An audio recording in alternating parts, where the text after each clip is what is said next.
But that's Go ahead and take it away, y'all. We can start. Let's just take this Yep. away. Okay. All right. As I was reading this, I saw a sentence and it said I'm not really sure how you say this, but Tasama got everyone to hide away with all speed their holy pictures, crucifixes, and any object that might arouse suspicion. So the officials of the Japanese officers were checking the village where Rodriguez was staying for the past few months, I guess, and so the Christians that he has been bringing to Christianity, of the villagers, they had to hide everything that they had in their home to make sure that they wouldn't get caught, because if they were caught, then they were taken for torturing. So. Yeah. Well, while reading this, I was really scared because how they have to hide all the articles and all that. I was when I was reading, I was expecting them to get caught, and then that's what that had me on the edge. I'm see while I was reading was that I was expecting them to get caught by the officers. But was anyone else expecting that as I well? was just expecting that so hard. I was just so scared the whole time. So hard. What about you? it was, I mean, I kind of, I was on the edge of my seat, I have to admit. It's pretty intense. Yeah, because I thought that was the typical thing that was gonna happen, and Indu, the author, he was gonna portray, lead that out into another scene. So that's why I was really expecting that. That's the reason why. How did you feel about that particular moment in the book? I mean, I don't know if I was as on the edge of my seat as you were, but I don't know. Yeah, I have So- a quote. sorry. Wait, sorry. No, you I have, go. okay, sorry. I have a quote with that. It goes, Garape and I falling over ourselves in haste rushed back to our hut, grabbing everything that might betray us, buried it in a hole dug by Ichizu. It's just it's kind of it does keep you on the edge of your seat, because imagining being in that moment would be so scary that in a second that you could be arrested or possibly killed for your religion, even though they've been doing it for so long. Yeah. And in the quote that she said, I think it's funny how these articles they used to give them so much hope, but in the quote it said we had to hide the things that would betray us. So it was something that gave them so much hope, they had to hide because it would cause them so much so many problems. And I just think that's an interesting. Yeah, I agree with that, because that kind of relates to today in life, how it says in the Bible that we should not be afraid to proclaim Jesus, but yet somehow some days we do, we're afraid to acknowledge him. So I found that relating to today's life. That relates to my next quote. And it says, but this is impossible. So what Rodriguez was saying when they were hiding from the officials. So he said, but this is impossible. And I said that everyone in the village of Tamoji, I don't know what happened. We're so worried, and the officers had visited their village a second time. So this wasn't the first time that they had been there. So they're kind of expecting it. And all the people hidden did not make a single sound. And as for us in the United States, we're so lucky to be able to show and share our faith with others that we come in contact with, whereas the Japanese can't even speak of Christians without being persecuted or caught or searched through, I guess, in a way. Yeah. And it also kind of relates to, it spreads out to other factors of their life as well, in terms of they don't really have much choice at all. And that's kind of what this book is showing me, that at this time anyways, there wasn't much of a freedom to be had in Japan compared to even what we had at this point, or especially what we have now. I mean, even in one quote that I really liked was, it was, the houses are filthy and their stench is unbearable, and there are only 2 households that have a cow or a horse. And then it goes that the feudal lord had unlimited power, much more than any king in a Christian country. And it just kind of showed that in terms of the amount of power that they had over the civilians and how much damage they could do to them, I guess. Yeah. Kind of makes me appreciate what I have now, Wouldn't you agree? It does a great job showing how lucky you are. Yeah. There's been going back to what you guys are saying, there's been like a lot of climax scenes that we already read so far. Do you think that possibly we may have reached it, or like going into the book, there's possibly like the climax of We're the book? in the 4th chapter, so I don't. Yeah, I think that reach there's the still top. some worse. Because it could be all like a resolution from down here. That, Yeah. no, I really doubt that's what's gonna happen. Yeah. It's not usually how books are written. Oh, okay. Also, another quote that I have is what one of the villagers said, and they said, no matter what happened, we'll always protect their priests. So Rodriguez is the priest for this village at the moment. So the Japanese villagers created a mindset of protecting the priests, and if the village was to be ransacked again, their priority would not be themselves, it would be the priests, because they've brought them to Christianity, so their respect toward the religion. It's really, yeah. Does anyone have thoughts on that quote? I do have one quote. It's on page 54 and 55, if you'd like to turn to it. It's at the bottom. Starts off with saying, so we need a hostage. From your number, please select 3 men and send them to Nagasaki tomorrow.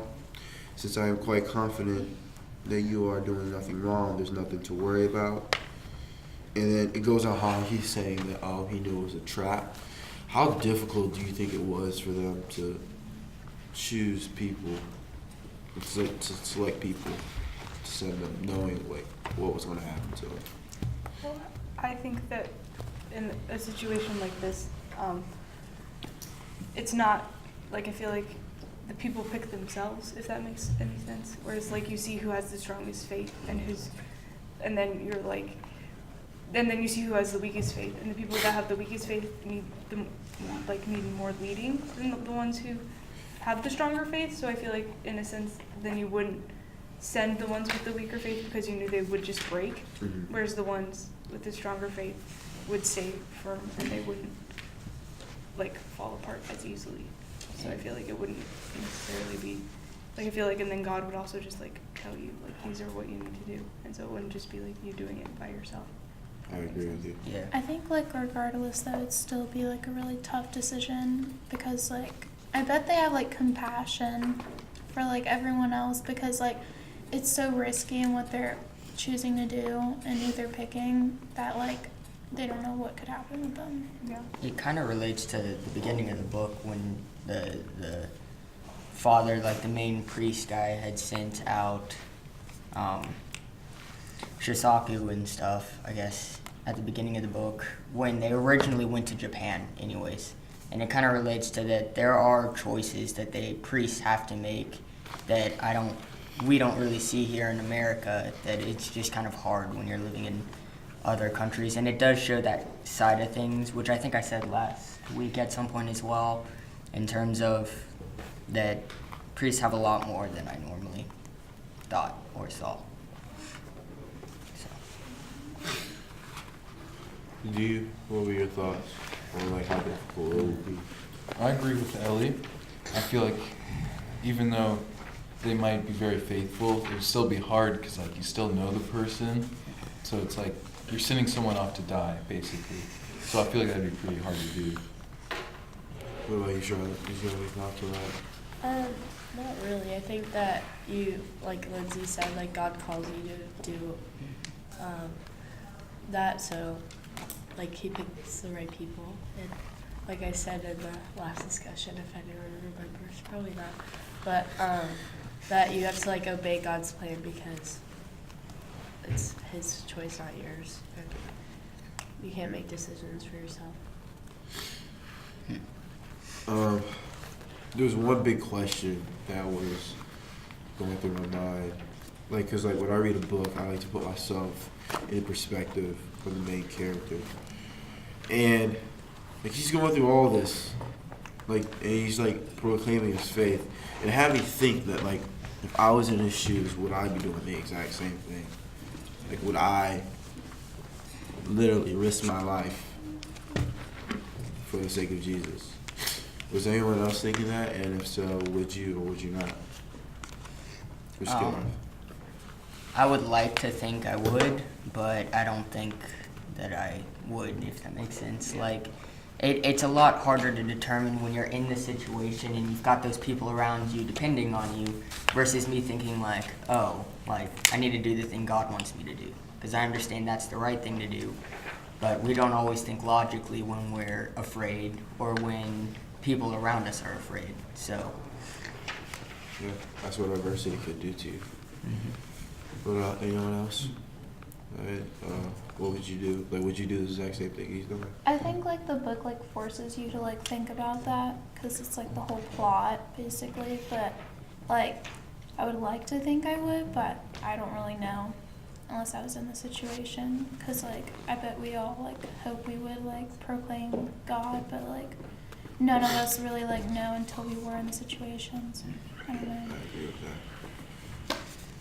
Do you share the same feelings? Same exact feelings. Speaking of challenging situations, what do you have to think about this a little bit here? Because since we're talking about putting ourselves in the shoes of the priests, of Rodriguez in particular, after those Christians, Kichichiro and Mukichi and Ichizo are like arrested,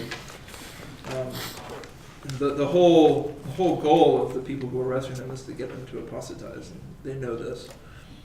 And so we get this little bit on page 56, where they know what's going to happen. And towards the top of the page, he says, "Father, if we were ordered to trample on the Fumi," and we'll talk about what that is all about I was here in going to just a ask little that. bit. That's my next question. Yeah. Yeah. But you can kind of gather like, okay, it's a symbolic act of apostatizing and denying one's faith. Mokichi, head hanging, mumbled the words as though he was talking to himself. "It's not only a matter that concerns us. If we don't trample, everyone in the village will be cross-examined. What are we to do?" At this feeling, such a feeling of pity welled up within my breast that without thinking, I gave an answer that I know you would never give. I thrust from my mind the memory of how Father Gabriel, during the persecution at Unzen, when dragged before the Fumi, had cried out, "I had rather this foot were cut off than I should trample on this image." I know that many Japanese Christians and their fathers manifested such feelings when the holy picture was brought before their feet. But was it possible to demand this from these three unfortunate men? "Trample! Trample!" I shouted, but immediately realized that I had uttered words that should never have been on my lips. And Grape looked at me reproachfully. So he's basically said, when they ask you to deny the faith, do it. You gotta think about that. Like, he's put in a really tough spot because that's like based on what the whole Christianity is built on, is proclaiming your faith in like tough situations. And so I feel like that like that's just like a really tough spot, and then it makes me like that's what like really made me think that like when I like say, yeah, I'm a Christian, like I proclaim him, or like lose my life right then and there. And that also relates to what we were talking about in the aspect that, like, in the situation, people do things opposite to kind of what they were, if they're afraid, than what they were intending. He was intending to be an uplifting Christian person, yet he didn't seem that way or make people think that way because of this, because he wasn't in the right state of mind, I guess. I mean, he was about to be potentially tortured, kind of. And so it kind of just... It shows that somebody who can be very Christian might not act that way under a fear, which is kind of what you were saying earlier. Like, would we do the same thing? We might have done the same thing up to that and then messed up kind of like he did to a degree. So.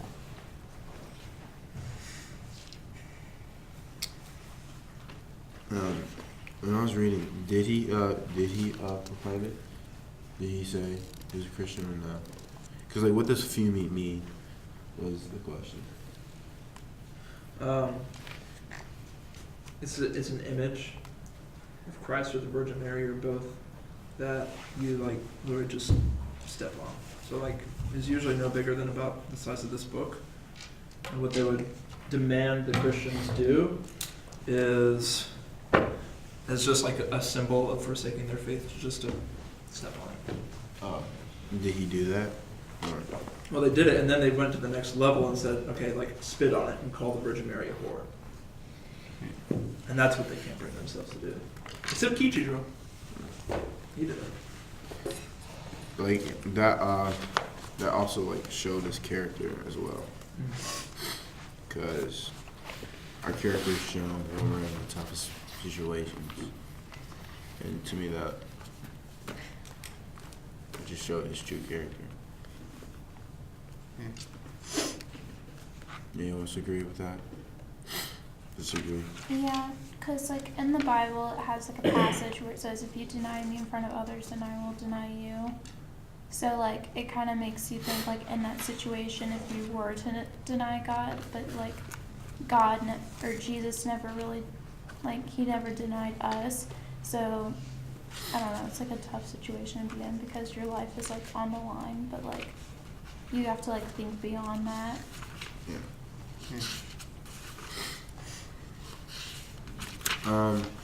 If you turn to page 71, and it says there's a quote.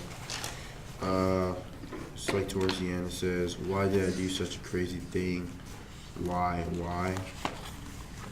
Why do you think like he emphasizes like why do you like? Because he clearly could just put why did I do such a crazy thing and just left it as that. Why do you think he put those two extra whys? Yeah. Didn't we only have to read through 70? That's my question. True. Yeah, I went just a little bit further. Oh, I thought we had to read the whole chapter. Oh, Again. oh, my bad. So ignore that question. You spoiled it for me. Yeah. Does anyone else have any question?